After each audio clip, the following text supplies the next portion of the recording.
you're running an agency, you're dealing with a lot of different contracts. The major one is often a master services agreement and a statements of work under that. So whether you're running a marketing agency or a software agency or a different kind of service provider for other businesses, this kind is actually really helpful to have in place, well reviewed, and track it in one kind of software. But if you have different kind of contracts, agreements with customers, maybe you're dealing with NDAs, this flow still applies that I'm going to show you here. So let's start a bit with the contract itself. So this is a contract that is a master service agreement between two parties. And as we can see, the agency shall perform the services described in one or more statements of work, approved and signed by both parties. So this agreement always needs statements of work, and that statement of work shall specify the scope, deliverables, timeline, payment terms, and acceptance criteria. So you first have to get this master service agreement in place, and then you can do these statements of work, and then the terms of this MSA will apply to all these statements of work. So you also will have to check, if you do a statement of work, if you have an MSA in place. And also vice versa, if you do work, it's good once you have a master service agreement in place to have the statement of work in place too. We'll get back to this screen in a bit, but the first start of this flow is, of course, signing a contract.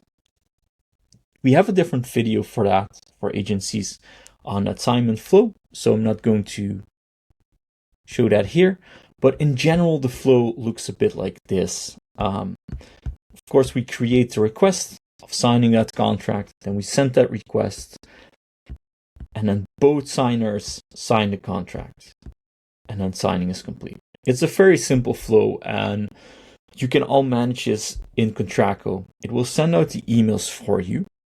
It ends up in all signers' inboxes. They just sign, and now the contract can be tracked. And that's like one of the major features we have here. Like once a contract is signed, we automatically start tracking it in Contracto. And then it ends up here, basically. So this is the same contract. It is signed, as you can see. And now we have all these nice features for this contract that we can use in Contracto. So there is like a description here that's generated. We have the date and renewal terms. So that's very important for a contract that we extract that. And now we can track it in our calendar.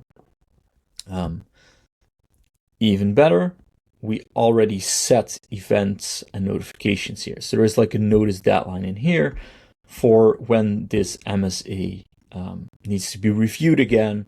So out of this contract, this notice deadline is extracted already.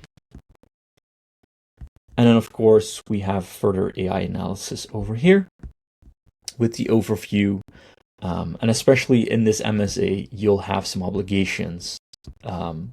So it's always good in an MSA to check the obligations. For example, the counterparty must pay invoices within 14 days. That is an obligation that has to be met. And the other one is, of course, as I first said, your organization must perform services as per statements of work. So we're going to use some broader analysis function in Contracto to see which parties we have an MSA with and which ones we actually need to check if maybe we're doing statements of work and there is no MSA, or there's an MSA and there's no statements of work. And to do that, we have our assistant here, Clara AI. And Clara, we can use to ask questions on certain contracts. Clara has access to all the contracts. It will search for the right contracts. It will find patterns within contracts or between contracts. So you can type in any question and Clara will answer those. So we have a few contracts here, or queries actually that go over these contracts. You can click on them or just ask the question yourself. Even better, I already asked the question here.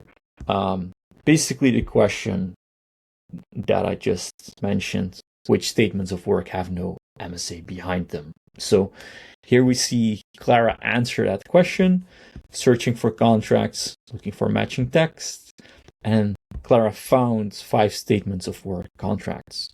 But Clara also found 2 statements of work with no MSA behind them. So we can actually see both of these, click on them. So let me click on this one. Here we go, and it pops up this contract here. So this one doesn't have a statement of work. We can take a look here on which party that is, and of course we can then work on a MSA for this party. So this statement of work also has an MSA, and if this is like a repeat customer or party you interact with, it's good to have that MSA in place. The cool thing about Clara is that she can also recommend these next steps. So one of the next steps is, if you want, I can pull the exact clauses from each one and flag the biggest gap. So let's pull the exact clauses and flag the biggest gaps.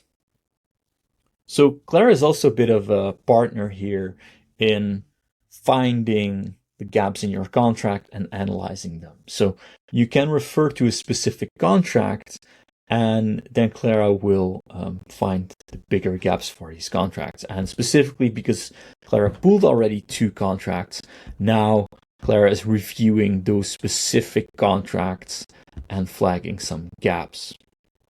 So in the first statement of work, there was a clause. This first statement of work actually stands on its own. So it doesn't need a master services agreement. But there is that gap that there is no MSA behind it, which then puts all legal protections in that statement of work. Luckily, Clara's analysis did not flag any major issues, which then it's fine that the statement of work is separate. So that's really interesting. This was a proper contract, but at least we're sure now that this contract can be standalone. For the second one, it actually is a bit of a bigger gap, because this clause showing no MSAs in force separates it. So you don't need that MSA basically, but there's some other gaps which could have been covered by an MSA. So it might be still good to maybe adjust the contracts or get an MSA in place with this counterparty. But yes, these are gaps in the contract that we have to be aware of, especially around like termination rights, liability limits and exclusions, and late payments. So this is a contract that we then have to review, which you can do by clicking on here. This contract is already expired, luckily, but if we're continuing with this party, it might be good to now continue with a master services agreement. So that's how you can use Clara, especially if you're dealing with relationships within or between contracts. It's good to always do a check here. Of course, there's different ways to view who you have an agreement with. So, for example, we always have a parties tab over here, and we can click, for example, on Lena here. Lena might be a freelancer working for your agency, and we can take a look at what agreements are in place. So this is a different type of contract. This is a freelance copywriter agreement. And then we can see like which freelancers, for example, are tied to our agency. The familiar interface that I've shown you before, we have the dates and renewal terms. This one is open-ended, as we can see. But if you want to go deeper, of course, click on the AI analysis here. Then if you want to do some processing of contracts, this is the parser.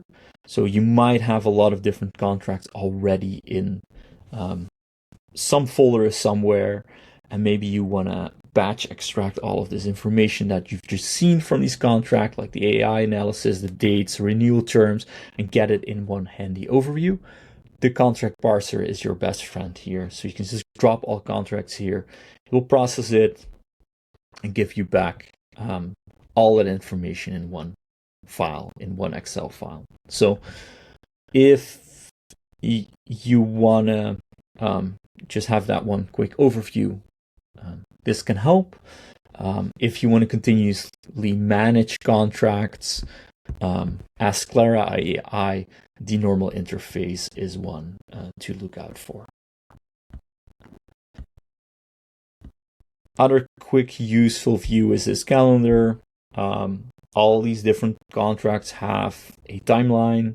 So if you want to be aware of like when deadlines kick in, this is probably a good place to start. So there's a few like deadlines here. So for example, this notice deadline on the brand refresh and visual identity contract.